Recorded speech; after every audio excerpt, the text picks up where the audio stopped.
بسم اللہ الرحمن الرحیم. ناظرین آپ دیکھ رہے ہیں ورلڈ وائس ڈیجیٹل اور میں آپ کا میزبان محمد رحمان بھٹا. ناظرین جو الیکشن قریب آتے جا رہے ہیں پیپلز پارٹی اور نون لیگ کے درمیان جو ہے سرد جنگ جاری ہے. یہ سرد جنگ اس حد تک جاری ہے کہ پیپلز پارٹی کے اہم رہنما ڈائریکٹ انڈائریکٹ جو ہے وہ نون لیگ پر تنقید کر رہے ہیں، اور اس کے علاوہ نون لیگ کی طرف سے یہ جو ہے کہ مختلف اتحاد جماعتوں کے ساتھ اتحاد کا سلسلہ بھی جاری ہے، اور اس کے علاوہ اور کون کون سے جو اہم ٹکٹ ہولڈر ہیں وہ نون لیگ کی طرف مختلف جماعتوں سے آ رہے ہیں. یہی سلسلہ دوسری جماعتوں میں بھی نظر آ رہا ہے. اس پہ تفصیل سے بات کرنے کے لیے ہمارے ساتھ اسٹوڈیو میں موجود ہیں طارق جمال صاحب. یہ اس وقت جو ہے وہ سیاسی حالات پہ کافی گہری نظر رکھے ہوئے ہیں. جی طارق جمال صاحب بتائیے گا کہ سب سے پہلے کہ یہ پیپلز پارٹی کے جو اہم رہنما ہیں وہ نون لیگ پہ جس طرح کی تنقید کر رہے ہیں یہ ہمیں بتائیں. یہ سلسلہ جو ہے نون لیگ اور پیپلز پارٹی کا، یہ جب سے میاں نواز شریف بڑے شاندار طریقے سے پاکستان آئے ہیں، بلکہ اس سے پہلے جب استقبال کی تیاریاں ہو رہی تھی تب سے پیپلز پارٹی کی تنقید شروع ہو گئی ہے. بلاول بھٹو زرداری صاحب خود بھی کئی بار تنقید کر چکے ہیں، اور ان کی سیکنڈ کلاس لیڈرشپ بھی مختلف اوقات میں بیانات جاری کرتی رہتی ہے. ابھی حال ہی میں ایک دن دو دن پہلے بھی بلاول بھٹو زرداری نے کافی تنقید کی. بلاول بھٹو زرداری کا کہنا تھا کہ الیکشن میں فیصلہ عوام نے کرنا ہے، سلیکشن کمیٹی نے نہیں کرنا. اگر کسی کو سلیکٹ کیا گیا تو وہ اچھا نہیں ہوگا. اور انہوں نے یہ بھی کہا کہ سلیکٹ ہونے کی ایکسپرٹ ہیں، نام نہیں لیا. وہ مقصد یہ ہے ان کا، وہ نواز شریف پر تنقید کر رہے تھے کہ نواز شریف جو ہیں ان کا کوئی معاملہ سیٹنگ ہو گئی ہے اور وہ سلیکشن ان کی جا رہی ہے. تو بلاول صاحب نے ایک انڈائریکٹ جو ہے تیر برسائے ہیں اور تنقید کے. تو یہ سلسلہ جو ہے کبھی تھم جاتا ہے کبھی تیز ہو جاتا ہے. آج خورشید شاہ صاحب ہیں پیپلز پارٹی کے سرکردہ رہنما، انہوں نے کہا کہ کسی کو زبردستی اقتدار پر بٹھایا گیا تو ملک کو نقصان ہوگا. الیکشن لڑنا، اتحاد کرنا ہر جماعت کا حق ہے اور استحقاق ہے، لیکن کسی کو زبردستی لایا گیا تو حکومت نہیں چلے گی. سلیکشن ہوئی تو ملک کو فائدہ نہیں ہوگا بلکہ نقصان ہوگا. پھر انہوں نے یہ بھی کہا کہ ترقی کے دعوے کرنے والوں نے موٹر ویز کے علاوہ کیا دیا ہے. اب ادھر نون لیگ کی جانب سے جو پنجاب کے صدر ہیں رانا ثناء اللہ صاحب، وہ انہوں نے بیان دیا ہے کہ نواز شریف، انہوں نے ویسے کہا کہ جو ہے لاہور کے وزیر اعظم اور لاڑکانہ کے وزیر اعظم کے درمیان مقابلہ ہے.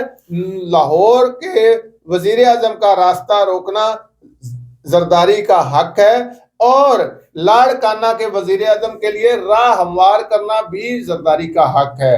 لیکن ساتھ ہی رانا ثناء اللہ کا کہنا تھا کہ نواز شریف کے انتخابات میں حصہ لینے میں کوئی رکاوٹ نہیں ہے، نواز شریف الیکشن لڑیں گے. تو یہ ان کی سرد جنگ چل رہی ہے. ایکچولی یہ دونوں سٹیک ہولڈرز ہیں.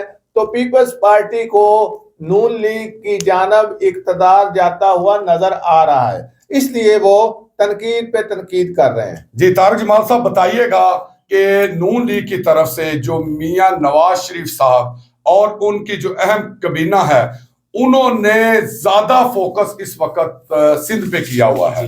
تو آپ اس حوالے سے بتائیے گا کہ وہاں پہ ایم کیو ایم تو اتحادی جماعت ہو چکی ہے، اور اس کے علاوہ ابھی بھی کچھ صورتحال جے یو آئی کی بھی نظر آ رہی ہے، جی ڈی اے کی بھی نظر آ رہی ہے، اس کے علاوہ فنکشنل لیگ بھی وہاں پہ ہے. تو آپ بتائیے گا کہ یہ اتحاد جو ہے مزید مضبوط ہوتا نظر آ رہا ہے نون لیگ کی طرف سے. اس وجہ سے پیپلز پارٹی جو ہے وہ سندھ میں بھی جو ہے وہ پریشان نظر آ رہی ہے.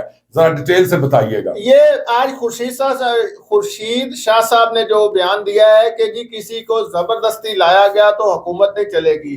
انہوں نے یہ بھی کہا کہ الیکشن لڑنا اور